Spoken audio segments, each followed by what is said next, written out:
Many years ago, Vanessa Obi was already a queen in the compound. Not a crowned queen, not elected or appointed, but self-declared. She carried herself like someone whose future had already arrived and was simply waiting for others to catch up. Vanessa never woke up looking average. Nah, she woke up arranged. Even when she went to buy pure water, she dressed as if she might mistakenly entered an engagement photo.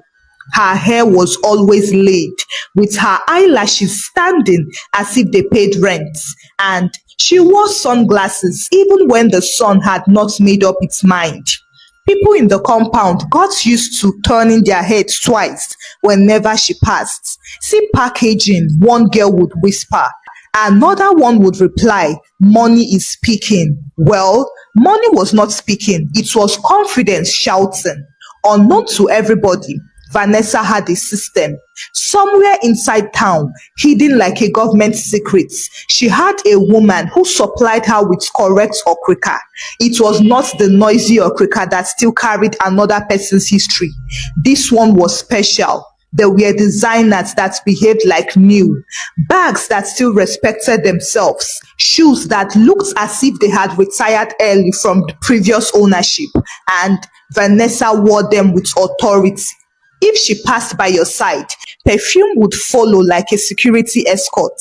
If she waved at you, her wrist would shine suspiciously. And if she laughed, it sounded imported. Most importantly, nobody could accuse her of borrowing because everything was hers. She paid for every item in her wardrobe, and that was why her confidence had no apology. Aside that, Vanessa believed knowledge was useless if it was not announced. So she gladly taught relationship strategy, whether people applied it or not. If she met girls outside in the evening, she would lean on the railing and begin her class. Let me tell you something. If a man cannot change your life, change the man, she would say. One evening, a married woman passed by on her way back from the market, tired. Vanessa looked at her and shook her head slowly. "Auntie," she called out sweetly, "your mates are in Maldives. You are here carrying tomatoes." The girls gasped. The woman smiled weakly and said, "My sister, at least I am happy." Vanessa laughed lightly. Happiness without upgrade is stress. The line entered the compound and refused to leave. From that day, Vanessa's reputation became official. She became the ambassador of soft life, minister of standards, and permanent secretary of men with money. She never failed to talk about her Prince Charming, whom she claimed was stinkingly rich. Nobody had ever seen this man before. But Vanessa spoke of him like the weather. "He does not joke with me," she would proudly say. Someone once asked, "Where is he?" "He traveled," Vanessa replied immediately. "He is always moving." Another day, someone asked, "What does he do?" Vanessa removed her sunglasses slowly and answered, "Big things." Well, the big things had no address, yet her confidence worked. Girls admired her. Even the ones who doubted her still wanted to shine like her. Vanessa moved like the evidence that poverty was only but a mindset. Every Saturday, delivery bikes came to the junction and dropped packages for her. Nobody knew what was inside, but their imagination worked over time. Vanessa would collect these packages, thank the rider, and then walk back slowly so that everyone could die in mystery. The landlord watched everything from his balcony. One evening, he called his wife and pointed, "That girl lives like a government project." His wife hissed, "Abeg, I have seen her type before. Just watch, this film will have part 2. Vanessa did not hear them because she was busy advising 2 younger girls. Never date potential, date results. "What if results has bad character?" one of the girls asked. Vanessa waved her hand and said, "Character can adjust in Dubai." They laughed loudly. Inside her room, her wardrobe looked like a fashion argument. Shoes stood like soldiers and bags lined up like ambassadors. Vanessa would stand there sometimes with her hands on her waist, smiling at herself. This is my level, she would say. Nobody could tell her otherwise. One night, as she returned from an outing shining like new currency, a woman asked playfully, Vanessa, when are we meeting this billionaire? Vanessa smiled slowly and said, soon, very soon, just prepare your hearts. After Vanessa announced that her man would soon arrive, the compound adjusted itself. People no longer asked whether she had a man. They began asking what the man would do when he lands. It became their normal conversation, like asking about the ring. As expected, Vanessa carried the expectation proudly. She walked slower and smiled deeper. Mystery was her best friend now. One evening, some women gathered outside pretending to discuss light bills or cooking gas. But Vanessa came and redirected the topic towards her. She leaned on the railing, crossed one leg over the other and began. Ladies, listen. A relationship must move you forward. If you are still where you met him, you are wasting lipstick. The girls nodded seriously. One of them then asked, but where did you meet your own? Vanessa adjusted her wig slightly and said, online. Is it on Instagram? The girl asked. Vanessa laughed in a way that ended the discussion. High level, she replied. High level had become the new house address. Mind you, nobody had seen this man before. Nobody had heard his voice. Nobody even knew his surname. Yet, Vanessa spoke of him with authority. She described airports, described gifts, and described transfers that sounded like miracles. He doesn't joke with me, she would often say. One evening, one of the ladies who had grown tired of imagination asked directly, why has he never visited you? Vanessa removed her glasses slowly and replied, because privacy is expensive. Poor people display, rich people protect. That sentence silenced them for 3 days. Still, observation did not die. The women noticed that whenever Vanessa received calls from this powerful man, she stepped far away, spoke briefly, and then returned glowing without details. If anyone asked what he said, she smiled mysteriously and replied, he said I should not stress myself. That man had been preventing stress for a very long time. One Saturday afternoon, Vanessa returned from town carrying 2 shopping bags that looked expensive. She made sure everybody saw them before entering her room. One girl whispered, did he send her a gift? Another one whispered back, it is dollar love. Vanessa pretended not to hear them, but her shoulders rose proudly. Later that evening, she joined them outside again. I might be traveling soon, she announced casually. Where? They asked at once. To the village, she replied. Why? Vanessa paused for effect and then said, for my marriage introduction. The compound went silent. Introduction meant seriousness. Introduction meant family meetings. Introduction meant that the invisible man was becoming visible at last. When will it be? One girl asked. Soon, Vanessa replied. Very soon. The dates are being arranged. Will you invite us? Someone else asked. Vanessa shook her head gently, almost pitying them. It will be small, she said. Family only. My husband does not like noise. My husband? Ha! The title entered the compound like a government announcement. From that day, Vanessa upgraded her behavior. Her advice increased. Her standards rose, and the insult she gave became polished. If you marry poverty, poverty will know your house, she told them one evening. The married women smiled tightly and continued minding their lives. But inside their rooms, they laughed differently. The landlord's wife met her husband later and said, this story is growing legs, so her husband nodded. Let it walk, we are waiting. Meanwhile, suspicion had started growing among the younger girls. How could someone be planning marriage introduction and nobody knew the man? Why did this powerful fiancé never send a car for her? Why did Vanessa still enter keke like a motivational speaker? But each time doubt tried to rise, her packaging would slap it back down. One night, after Vanessa had returned from a loud phone call that ended with her smiling like an engagement ring, one girl gathered two others near the tap. I want to see him, she said. So do I, another girl replied. How do we do it? The third girl asked. The first girl, Amma, looked towards Vanessa's door, then back at them. If she won't invite us, we will invite ourselves. The idea landed dangerously. Inside her room, Vanessa stood before her mirror practicing new signatures with her future son name. She laughed softly, touched her hair, turned left and then turned right. They will faint, she whispered. Meanwhile, Amma was not joking with her plan. She went to meet another lady in the compound named Zini. That evening, as they sat outside pretending to charge phones, Amma leaned closer and said, I am going. Going where? Zini asked. To Vanessa's village, Amma replied. Zini stared at her. Are you mad? She did not invite us. That is why we should go, Amma said. The idea sounded dangerous, sweet but dangerous. If they went, they would finally know the truth. But if they did not go, Vanessa would return with stories that would last for 10 years. Zini swallowed hard and said, what if we go and meet the real billionaire? Amma shrugged. Then we'll greet him now.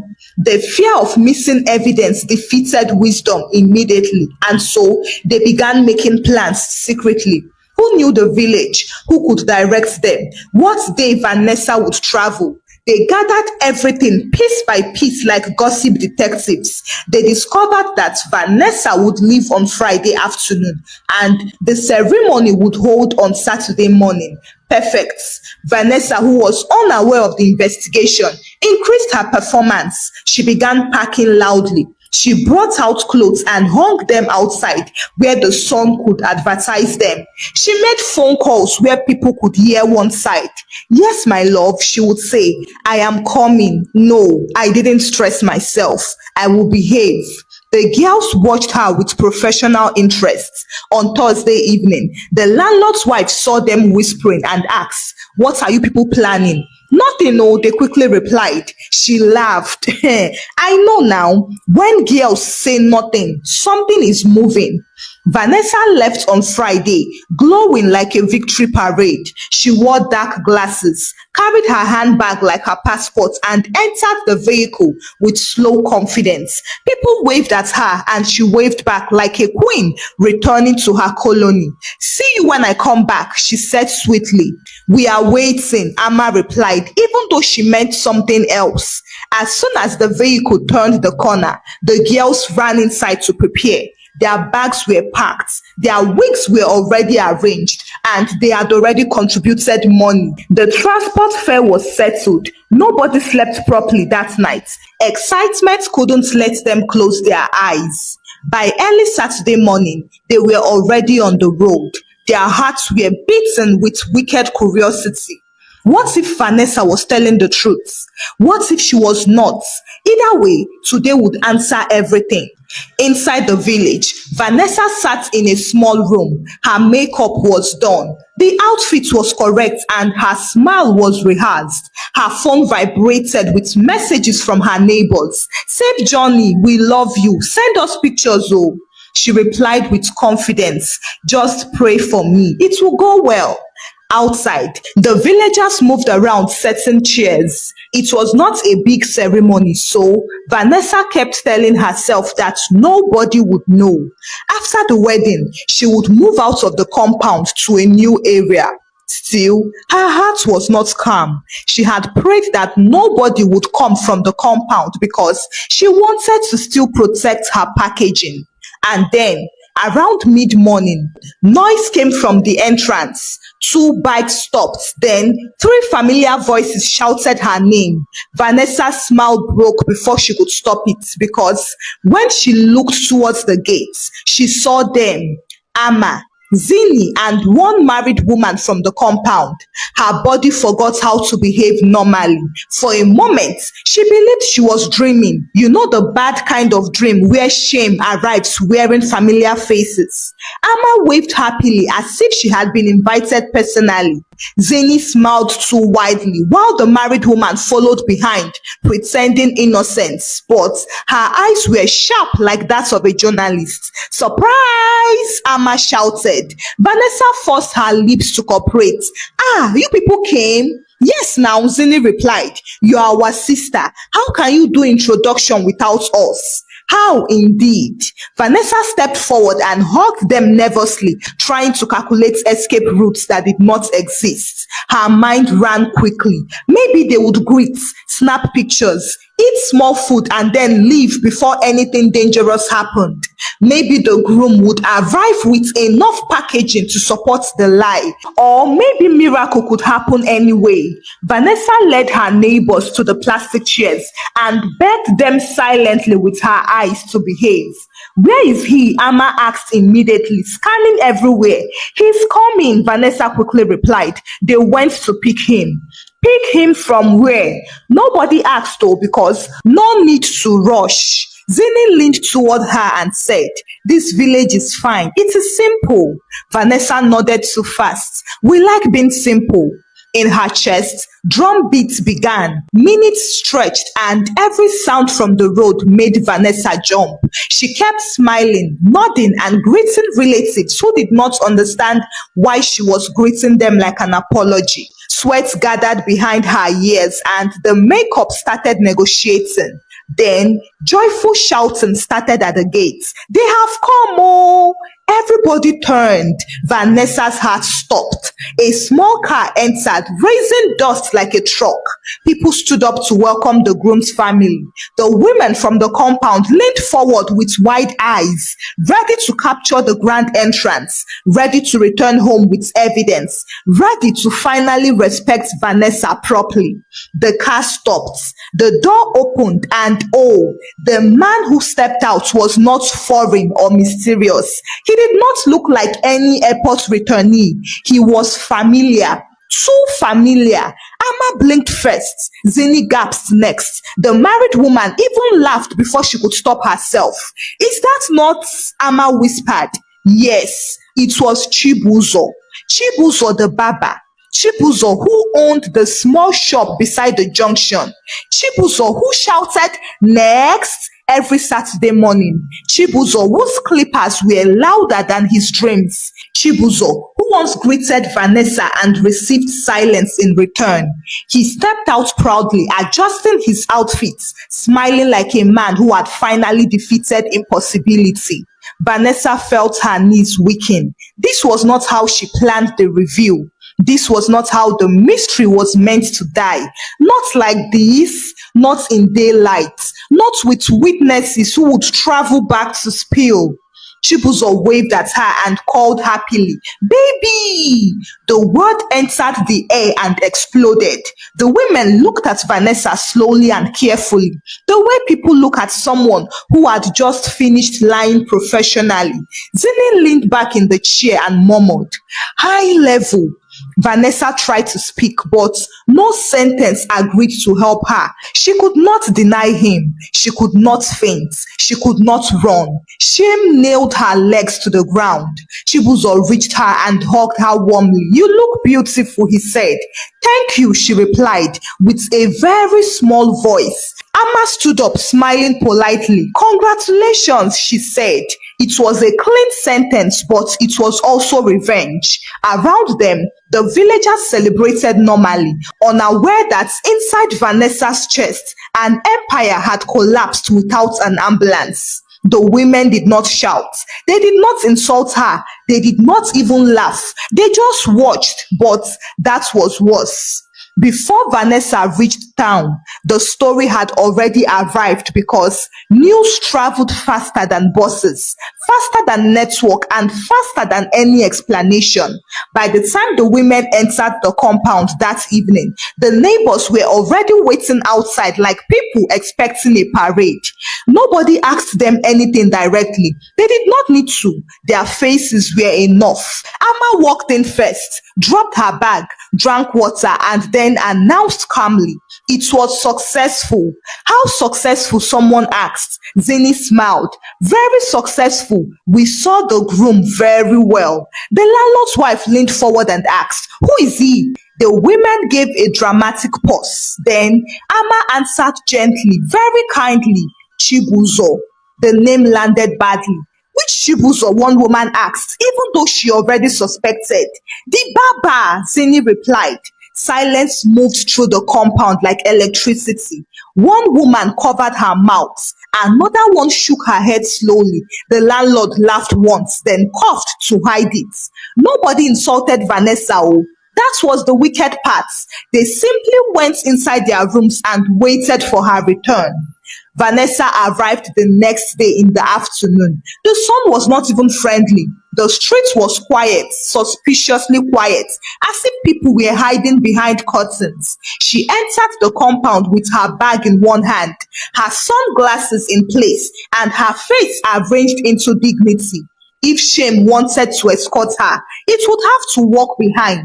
She greeted the first person she saw. "Good afternoon." "Welcome," oh, the woman replied warmly, smiling too much. Vanessa continued walking. Another neighbor waved. "Congratulations, our wife."